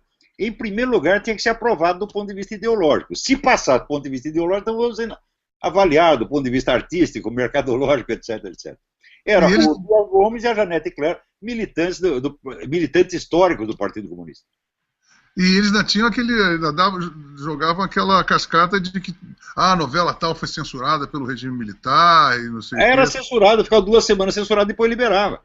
Aí dava aquele charme, né, da censura. O controle que esse pessoal tem sobre o noticiário hoje é infinitamente mais eficiente do que a censura no tempo dos milicos. Porque a censura, assim, eles botavam um funcionário na redação. Eu trabalhava no Estadão na época, o cara nem podia entrar na redação, os Mesquita mandavam ele trabalhar na portaria, e de vez em quando ele vetava uma notícia ou outra. Mas eles só tinham o poder de veto, eles não botavam notícias, tá entendendo? E além disso, eles não modificavam a redação. Então, só vetava uma notícia ou outra, que logo depois de 2 ou 3 meses era liberado. Quantas coisas que eu não escrevi foram publicadas depois de 2 ou 3 meses de atraso. Tá certo? Isso era censura. Agora, hoje não, é controle efetivo, está entendendo? E eu acho uma outra coisa, Olavo, eu me lembro que eu fui fazer uma palestra muito engraçada, acho que foi em Salvador, era eu de um lado, Ariano Suassuna de outro, e o Abu Janra de mediador. E, pô, o Ariano é um excelente contador de história, ficou lá falando umas 2 horas, um amor de pessoa, etc e tal. E aí o Abu Janra, quando foi me passar a palavra, isso me causou muita espécie. Eu assim, Lobão, você agora que é mais novo, vai falar 15 minutos. E aí ele começou a devagar, dizendo, sabe por quê? Porque a geração de vocês não entrou nos calabouços da ditadura, que a geração de vocês não enfrentou e não teve ideais. Aí eu olhei para a cara dele e dei uma mímica de Nelson Rodrigues, eu falei, meu querido Abu Janra, eu morro de inveja dos seus generais de bigode como inimigos do Tomix. Agora, os meus torturadores são Rosa Choque e vão pro show da Xuxa. Agora, nem me vem que não tem. E o que é pior ainda é que você vem com essa balela para um monte de bunda mole aí, e esses caras ficam puxando o saco de vocês, achando que vocês são os heróis, os reis da cocada preta, e eu acho que isso é uma perpetuação, e hoje em dia, mais do que nunca, eu vejo na música popular, no teatro, no cinema, todos esses garotos repetindo, nas manifestações, as pessoas querem ser os heróis, como foram. Você sabe também que esses casos de tortura é assim, um testemunho a favor do outro testemunho a favor do um. Pois é. Quer dizer, tudo em família. Olha, eu vou contar um episódio para você. Eu tenho uma contraparente que esteve presa de fato, depois foi liberada, morreu de velha, na Suécia. Está lá na lista das vítimas da ditadura. E um monte de jornalista aí que a gente sabe que pô, teve uma passagem alguma, ou foi preso, pernoitou na cadeia, qualquer coisa assim, e vocês pagam todo esse papel de vítima. A minha mulher foi presa durante 2 dias, né? 1 dia ou 2 dias. A gente podia estar na lista aí dos indenizados. Eu fui preso e interrogado durante 6 horas, daí acharam que eu era um tipo insignificante, me deram um pé na bunda e mandaram embora.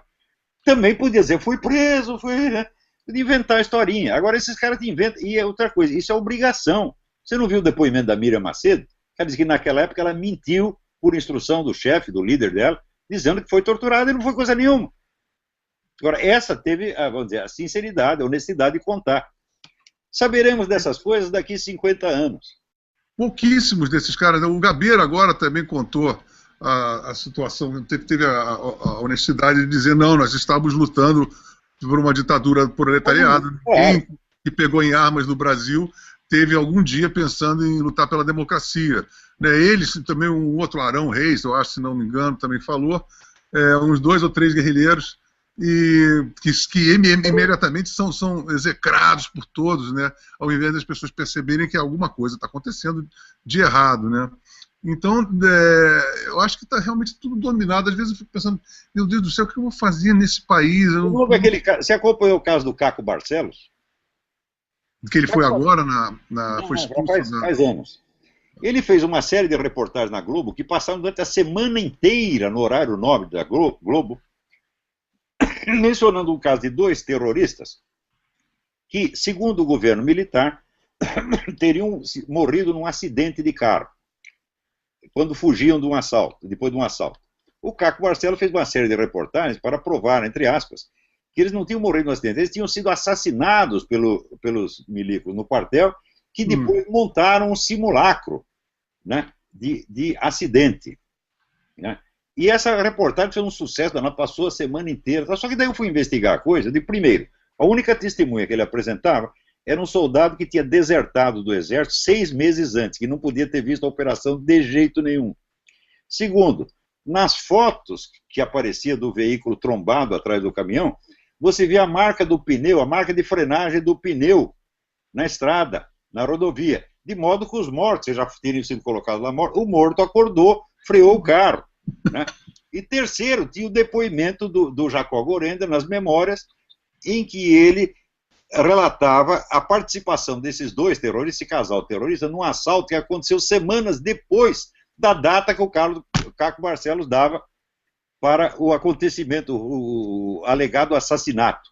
Então, ou seja, a coisa era uma impossibilidade física manifesta. O que você pensa que aconteceu com o Caco Barcelos? Ganhou 2 prêmios de jornalista por essa merda, de jornalismo por essa merda. Então é o lobby, bicho. A verdade não interessa, os fatos não interessam. E pior, a maior parte dos caras que participam disso, eles mentem e depois começam a acreditar na mentira, o efeito histérico. É verdade. A repetição gera a crença. Né? Ouvido, não passa pelos olhos. Eu vou lhe dizer.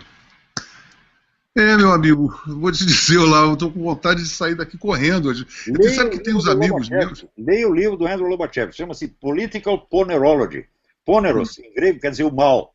Então, é o estudo psicológico do mal na política. Esse é um clássico. Eu vou ter que ver o que vai acontecer, porque a situação está muito esquisita aqui dentro. O ambiente, sabe, você já está aí desde 2005, né?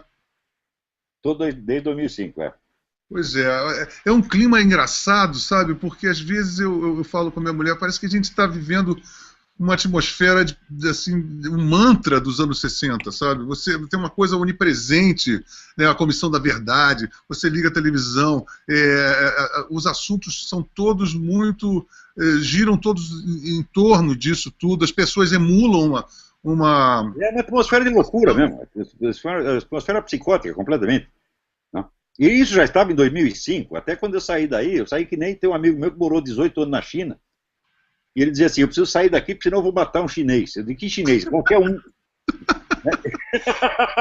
Ele morou na China, né? Ele morou na China 18 anos. Pegou uma bolsa. Aliás, esse é um cara ilustre, foi um brasileiro. Ele é o primeiro ocidental que foi admitido na Academia de Ciências da China, ao longo de milênios de história. Você tem um gênio fantástico, escreveu um livro sobre história da ciência chinesa, que é um negócio incrível. E, mesmo assim, mesmo lá com todas as honras, ele não aguentava mais aquilo, por causa dessa atmosfera de mentira e de fiscalização mútua. Você aguenta viver num ambiente de mentira até certo ponto, depois você fica louco.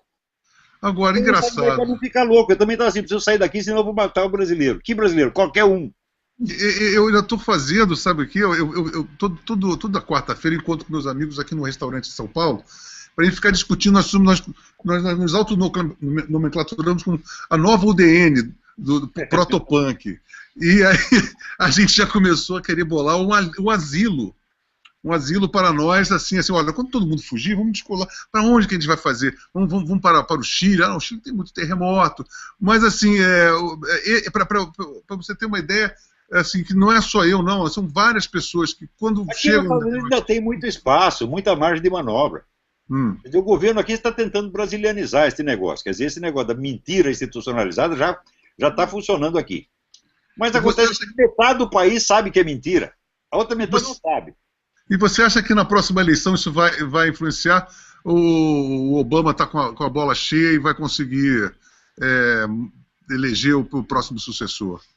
Não acredito, não acredito. Não. De jeito nenhum. Ele está com a bola murcha agora. Olha, os democratas não ganham, mas os republicanos podem perder.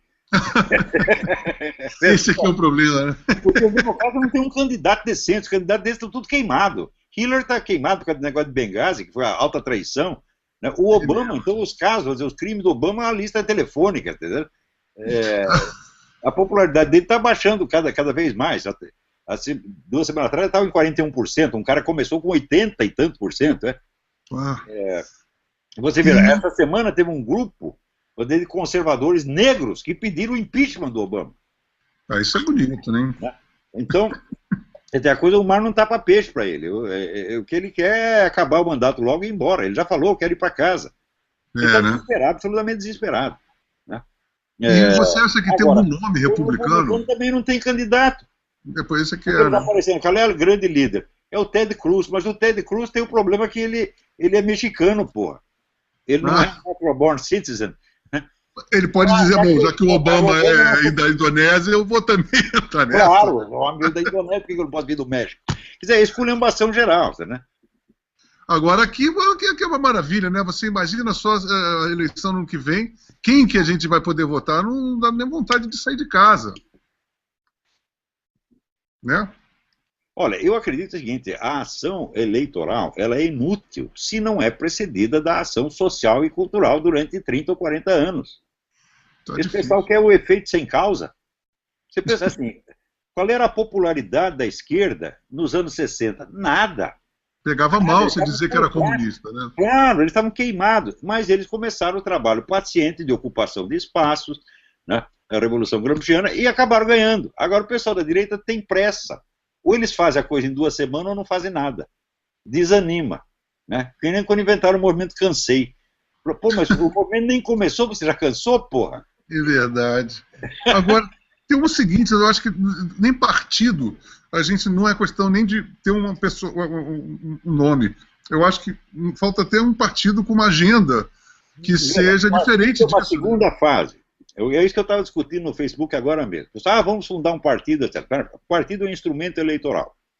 A esquerda pode criar quantos partidos ela queira. Por quê? Porque ela tem uma organização precedente muito sólida, uma liderança capaz, uma militância preparada. Então você cria partidos como fachadas ou como instrumentos para você poder jogar por vários canais ao mesmo tempo e explorar, inclusive, as contradições. Mas, se você não tem organização nenhuma e você quer criar um partido como meio de organização, está pondo o carro dentro dos bois. Antes de criar um partido, você tem que ter um movimento organizado, informal, que não seja eleitoral, não seja político-partidário, mas que ocupe espaço nos jornais, ocupe espaço nos canais de televisão, ocupe espaço, dispute o espaço com a esquerda. E aí você começa a disseminar uma agenda, né? Claro, você tem que fazer, conquistar o poder por via eleitoral sem você ter a hegemonia, você não dura 2 semanas no poder. Veja o exemplo do Collor. Você pode até eleger um cara, você ganha a eleição, mas se ganha, mas não leva. E teve aquele caso também célebre no Rio Grande do Sul com a Ieda Crucis, né? Ela foi defenestrada. Exatamente. Exatamente, Não não tem... adianta, quer dizer, a eleição não é um meio de conquistar o poder, você precisa já ter o poder sobre a sociedade, mas tecnicamente a hegemonia, quando você tem a hegemonia, aí você conquista o cargo eletivo, que vai representar, personificar essa hegemonia na escala oficial. Agora, se você tem só o cargo oficial, mas não tem hegemonia, você só tem o título e não tem mais nada embaixo. É como eu disse, é uma camisinha sem pinto. A camisinha. Pois é, mas a mulher só com a camisinha, pô, não vai dar. A gente vai ter que ter paciência, na verdade, né? Mesmo porque se houvesse uma cena surreal de uma pessoa subir ao poder agora que não fosse dessa curriola, não duraria 6 meses, né? Claro, eles tiram de lá com uma cuspida. Olha, tem uma frase do Goethe que eu adoro. Ele dizia, é urgente ter paciência. É verdade, é verdade. A gente tem humildade, né? Baixar a bola e ver que tem muito caminho quer dizer, um caminho enorme pela frente. Enorme. Nós temos, vamos dizer, que lutar primeiro no campo cultural, vamos dizer, cortar as cabeças desses vigaristas todos, desmoralizá-los um por um, expeli-los da vida intelectual, que vão plantar batata, que vão cortar cana, que vão trabalhar num puteiro, que é uma profissão digna, tá entendendo? Mas parem de fingir que são intelectuais. Né? Eles são frouxos. Olavo, eles são frouxos. O coletivista é um frouxo, né? Então, assim, o frouxo só funciona na base da turminha. Claro, aí, né, você viu o cara na esquina sozinho, ele sai correndo. Então, tem que. Assim, e isso é uma coisa que eu acho importante. Eu tenho falado com o pessoal assim, olha, dizer demônio. Não, eles são um monte de frouxo. E a coisa mais deletéria e eficaz é chamá-los na chincha e dizer, olha, vocês são um bando de frouxos, vão ficar tirando onda pra cima da gente, não, porque vocês são um bando de bunda moles. Se não fosse bunda mole, não seria do jeito que são, né? Quando Milton Temer baixou para os comunistas essa norma, do Olavo de Carvalho não se fala, o que ele estava querendo dizer? Do Olavo de Carvalho não se fala, porque senão ele responde e a gente passa vexame. É isso que ele quis dizer. Porque todos que vieram discutir comigo passaram vexame, um por um. Teve até cara que desistiu da profissão intelectual, não vou dar o nome, e foi ser plantador de alface no Rio Grande do Sul. Mas isso foi uma grande... Ele já melhorou de situação. Claro. Teve outros que ficaram quietos durante 20 anos. O João Pedro Stedley, que eu humilhei o João Pedro Stedley em público, perante uma plateia do MST, que ele saiu batendo pezinho, dizendo, se eu soubesse que ia ser tratado dessa maneira, não vinha aqui. Falei, quem mandou vir? Dar a cara a tapa, levou tapa, porra. Então, a gente tem que fazer isso sistematicamente por mostrar que não sabem nada, que são charlatães, que são os vigaristas, que só chegaram lá na base do lobby e da curriola. E daí a gente saneia a vida intelectual no Brasil. Na hora que sanear, fala, bom, aí começa uma segunda etapa, aí começa a luta pela hegemonia, porque exatamente. Você vencer na esfera intelectual não te dá ainda a hegemonia cultural, te dá só autoridade moral. Então, conquistar a autoridade moral primeiro sobre essa gente. Né? Então, é isso que nós temos que fazer. Você começou a fazer isso, por quê? Você estudou para escrever esse livro. Obrigado por você me dizer isso, Olavo. Não foi você viu que o Emir Sader falou do livro? Não. Ele disse assim, quem lê o livro do Lobão, levanta a orelha. Eu fiquei lisonjeado, né? Falei, bom, se ele falou isso, pô, eu já fico mais aliviado, né? Agora uma amiga nossa, que você deve conhecer, a Cris Fontana, está aqui do lado da Regina. O Emir Sader é o seguinte, eu já escrevi publicamente o seguinte, as seguintes palavras, o Emir Sader é um vigarista de bosta. Está no meu site. Ele não respondeu, ficou quietinho. Quem cala consente. Isso já vai fazer para mais de 10 anos. Né? Então eu falei, olha, e vou provar, está aqui, pá. Então, porque ele começava assim, Olavo de Carvalho debateu comigo, nunca debati com esse cara, daí eu mostrei, ó, você debateu tal dia, em tal hora, em tal lugar, em tal outro, larga de ser um vigarista. Né? Ele deve ficar quieto. Então esses caras, eles mentem demais, são muito fáceis de derrubar. Né? O João Pedro Stedley, cada coisa que ele falava, eu puxava da minha pasta, sabe o quê? O livro dele, A Questão Agrária no Brasil. E de olha aqui, daí ele dizia, por exemplo, coisa do seguinte tipo, o regime de 64 matou os líderes das ligas camponesas. Falei, não, João Pedro, foi em 63, está aqui no seu livro. Foi o regime militar. E assim por diante. Daí ele falou, não, existe um estado de violência endêmica no campo. Daí eu falei, peguei o livro dele e falei, vamos ver aqui o número de assassinatos no campo brasileiro. Então era assim, 1999, 30 homicídios. 2000, né, 32 homicídios. Eu falei, isso aqui não dá uma delegacia do Rio de Janeiro no fim de semana, porra. Quer dizer, o campo é a região mais pacífica do Brasil, segundo você. Por falar nisso, Olavo, uma coisa muito importante que eu queria falar contigo exatamente era essa coisa do campo. Você tem visto o que está acontecendo no Mato Grosso do Sul? Eles estão dizimando cidades, você está sabendo disso? Não estou sabendo. Holocausto, assim, coisas... primeiro, as coisas do FUNAI, né? Diz que eles derrubaram 25% do PIB de Mato Grosso do Sul, fazenda de arroz, soja, estão expulsando fazendeiros da terceira geração, o fazendeiro mostrando para dar para os índios? Para dar para os índios, exatamente. Olha, e aí você tem... Índio, caralho, isso é a ONU. Mas isso é um absurdo, são milhares de pessoas. Eles vão lá, a polícia vai lá e derruba as cidades todas. Então você tem um êxodo.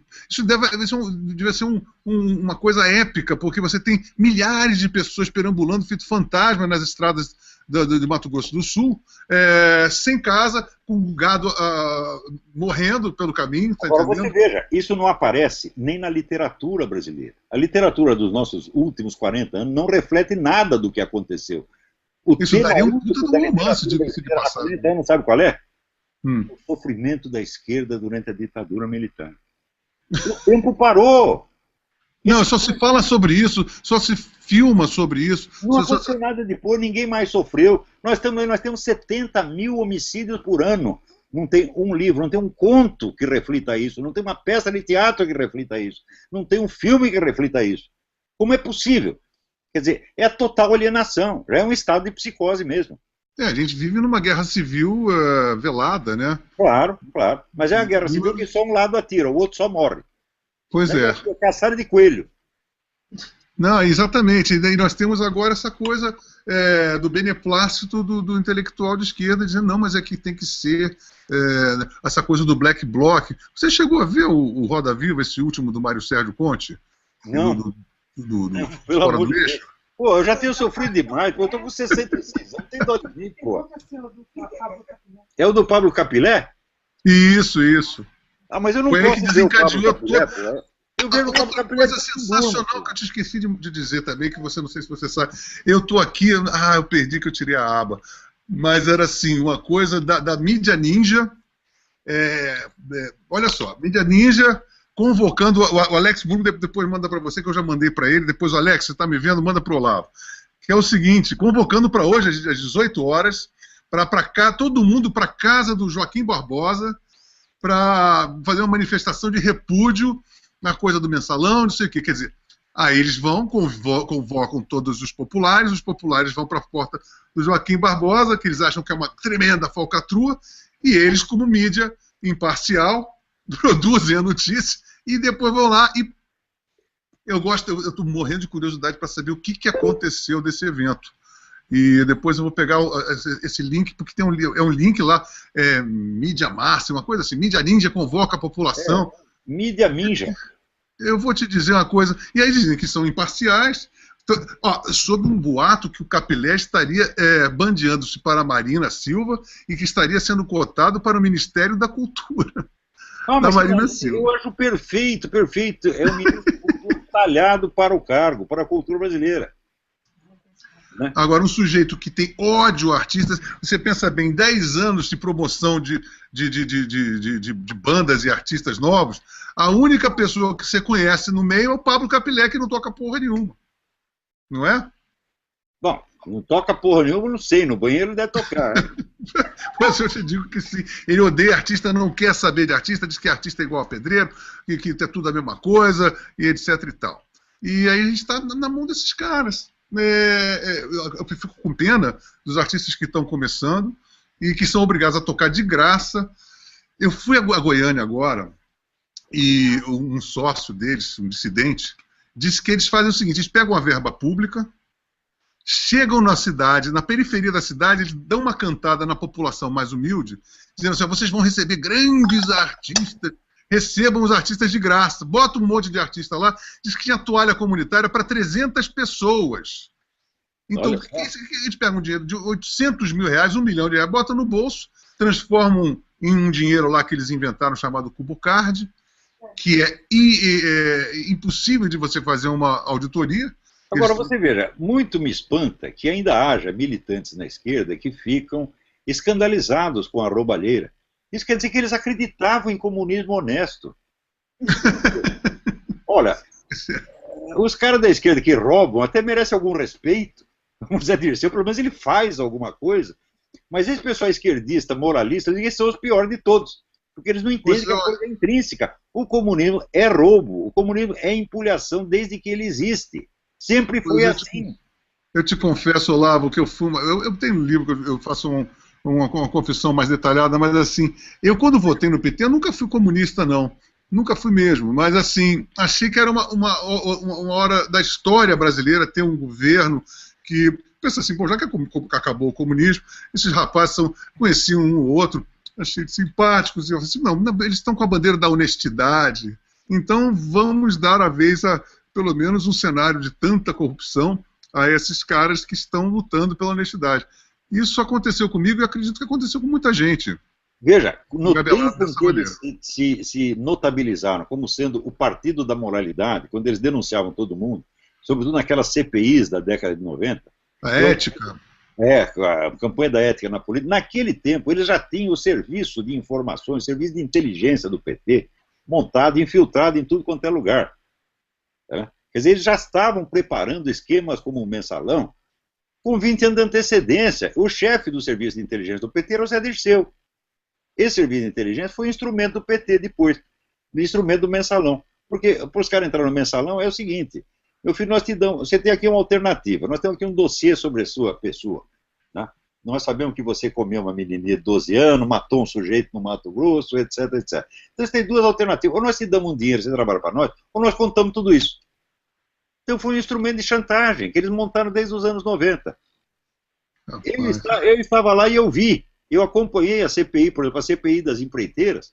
Eu acompanhei inteirinha e vi como é que é o negócio. Outra coisa que eu... Ele estava sendo montado ao mesmo tempo que o discurso moralista.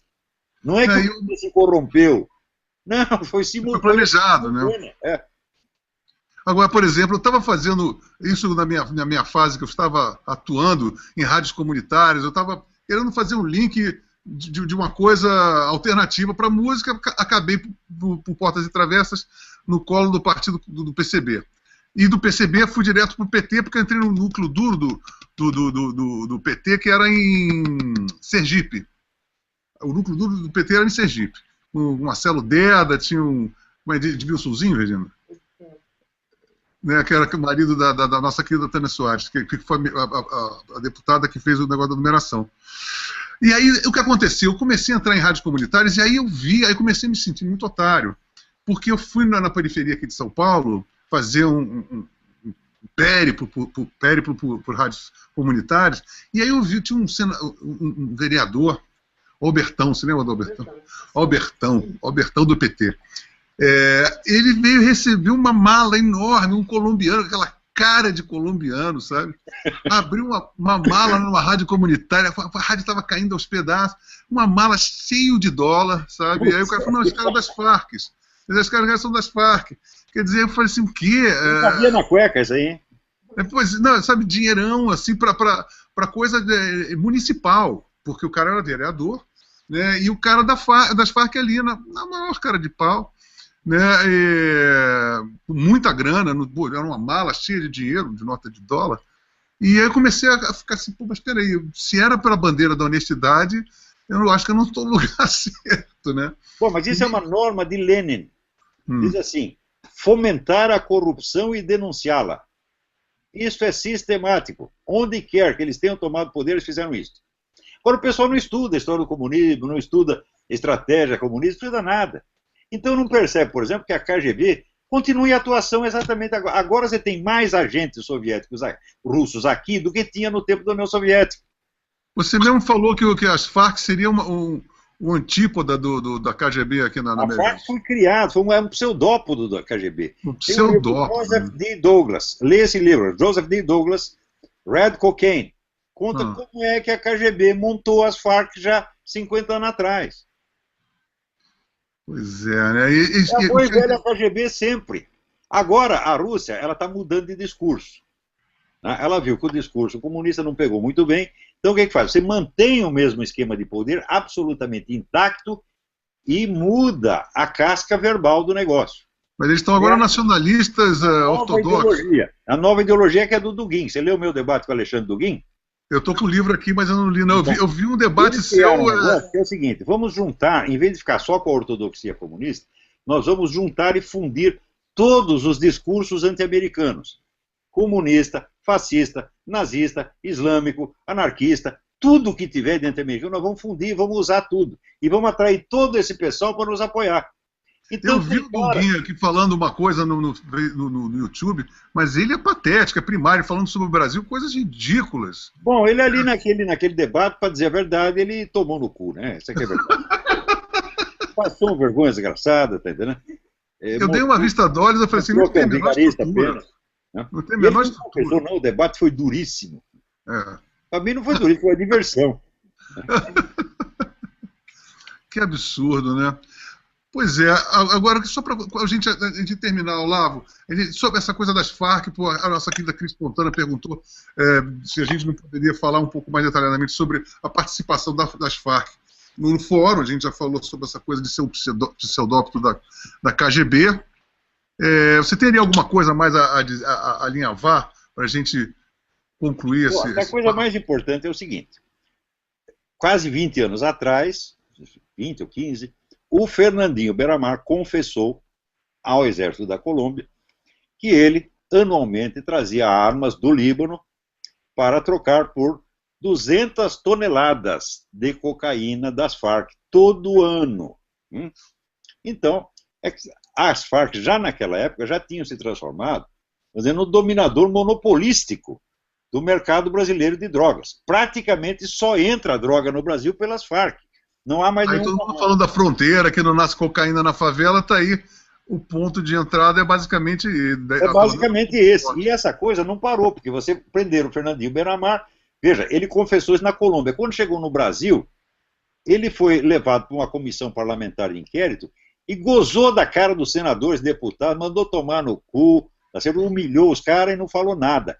Então todo mundo ficou quietinho. Por quê? Porque compromete as Farc e não pode mexer nas Farc. Tanto que o governo brasileiro sempre se recusou a qualificar as Farc como organização terrorista.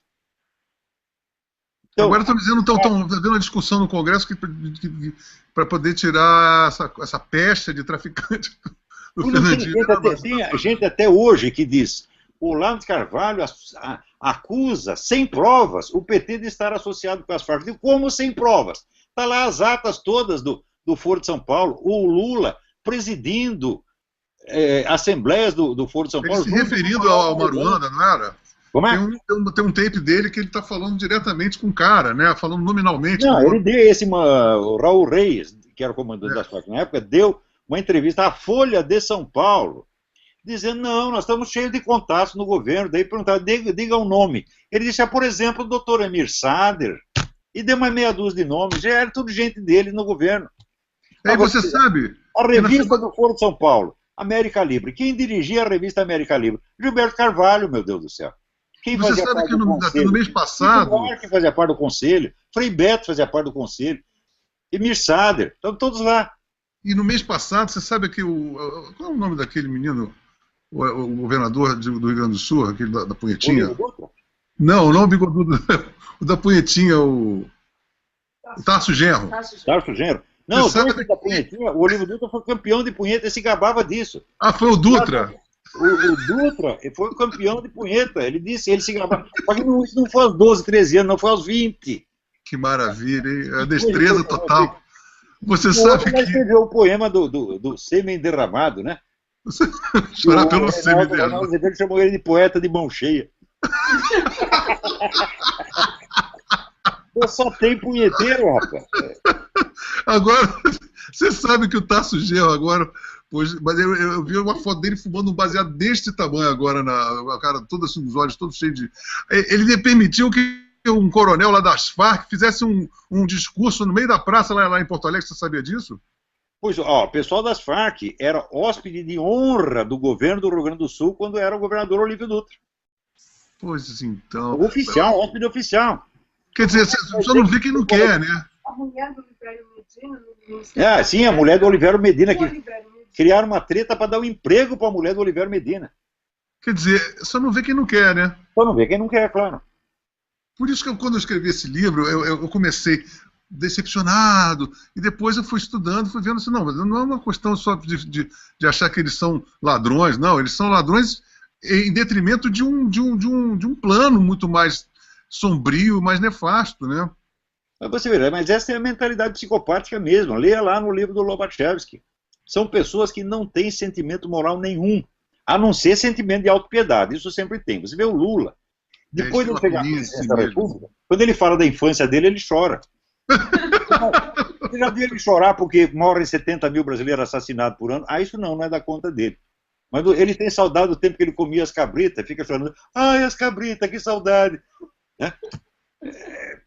Quer dizer, claro que é um psicopata. Um homem de 70 anos não pode ter esse nível de autopiedade.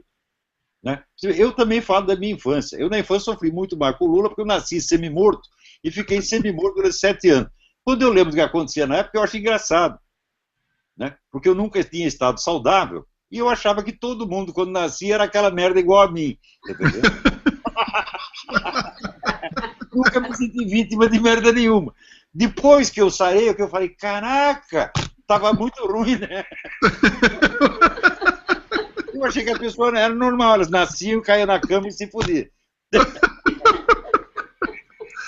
Olha, eu vou te contar, Olavo, mas essa coisa da autopiedade é uma coisa que é tão patente nesses caras, assim, o cara tem que sentir uma vítima, quer dizer, é o frouxo eclodindo em si, né, saindo para todos os lados e sempre tem todo frouxo tem um ódio danado de quem tem 2 culhões no meio das pernas, tá entendendo? Eles não aguentam. É verdade. A coragem os escandaliza, os horroriza, né? A minha mulher fica sempre com espécie quando eu fico falando assim, olha, esses caras são os campeões de punheta de pau mole. São mesmo, não, essa expressão é a mais perfeita que eu já vi, é punheta de pau mole. Não é? Eles tentam lá, mas assim, eu falei, isso não é uma questão sexual, não, viu? É uma questão existencial, é uma questão de vida, né? Não, mas não é que eles têm um pau mole, eles são um pau mole. Eles são um palmolenga, né? Olavo, eu acho que é o seguinte, a gente já bateu quase 2 horas de papo. Olha, foi a minha primeira entrevista, Olavo, que eu vou fazer aqui, vou fazer muitas... Agora, temos muita coisa para falar, hein? Eu quero continuar falando com você. Você disse que vocês vão entrevistar o Felipe Moura Brasil? O Filipasso, grande Felipe. Isso é importante, eu acho importante isso aí. Ele fez um trabalho maravilhoso nesse livro. Não há gratidão, não há dinheiro que pague o que esse menino fez. Fez mesmo, ele então tremenda não pegou organização. Inteiro, isso é importante. Ele pegou esse terço que se refere ao Brasil, que é uma parte do meu trabalho, que eu tenho um carinho todo especial, porque, eu gosto do Brasil, eu tenho amor ao Brasil. Mas isso aí é que nem você amar uma mulher que está com AIDS. Você tá entendendo? Você sabe que você nunca vai ter recompensa nenhuma do benefício que você fizer para ela. Né? Tem que manter distância também. Eu aqui, você lá. Não chega perto, não. Meu Deus do céu! Uma vez eu no avião conheci uma mulher maravilhosa, né? E daí fiquei todo entusiasmado, depois me contou que estava com AIDS. Eu falei, mas é o Brasil? É uma impossibilidade total, né, Olavo? Total. Eu vou lhe dizer. Mas olha, eu vou te dizer, vou ver se eu falo com o Felipe, a gente vai continuar se comunicando como sempre. Você manda um beijo para todo mundo, para conhecer sua filha hoje, a Leila, um amor. Manda um beijão para ela, para a Rossane, um abração enorme para você, viu? E, contrariando todas as expectativas, estamos aqui juntos e misturados e iremos em frente, se Deus quiser. Perfeito, vamos em frente.